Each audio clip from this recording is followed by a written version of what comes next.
This issue, the issue of immigration reform, has been the work of my life, and I am so grateful to the Congressional Hispanic Caucus. As someone who worked in the advocacy community for about a quarter century, I learned to admire the work of the caucus, and now that I'm in a different chair at a different table, I have to say I am even more grateful for the work of the caucus. Our chairwoman, Nydia Velázquez, I will say in front of all of you that I am her biggest fan. Congressman Gutierrez, does she have other fans?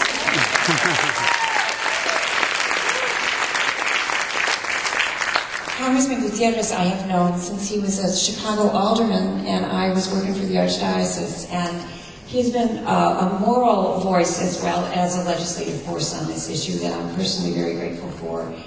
And Senator Menendez, when we have asked the question, who is going to be the one to stand up for us, day after day after day, now that Senator Kennedy has left us, I know what the answer is to that question. And I thank you, sir, for what you're doing for the community.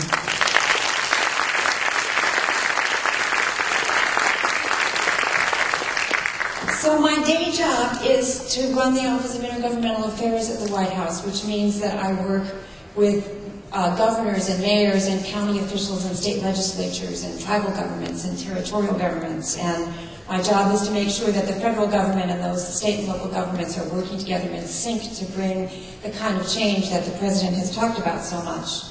But I have 20 years of experience at NCLR doing Latino policy issues, especially immigration policy. And the thing about this White House is that we operate as a team.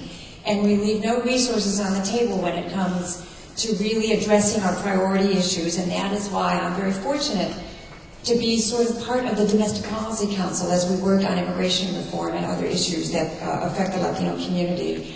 And that is one of many, many signs that immigration reform is squarely on this president and this administration's agenda. We are working to get it done. And in the president's view, this is not a debate about whether this country is going to be generous or tough. This is a debate about whether we're going to have a policy that works and whether this president is going to be a problem solver who fixes things that are broken. And as we all know, the immigration system is broken and in need of fixing. This isn't about generosity or toughness. This is about whether we're going to get the job done that we were sent here to do. So this is a priority for this president. He has made that very clear on a number of public occasions, including a meeting in June that he hosted, at which the Congress members, the senator, the chairwoman were all present at. It was a bipartisan meeting. It involved the House and the Senate, and he made his intentions very clear. He wants to get this done. And he asked at that meeting Secretary Napolitano to lead the charge to do what this White House has been doing on all of our priority issues, namely to work behind the scenes with the Congress and with the stakeholders to set up a policy and set up a strategy that's going to get the job done, which is going to be successful. So that's what she's been asked to do. She's continuing the conversation that the president started in that June meeting.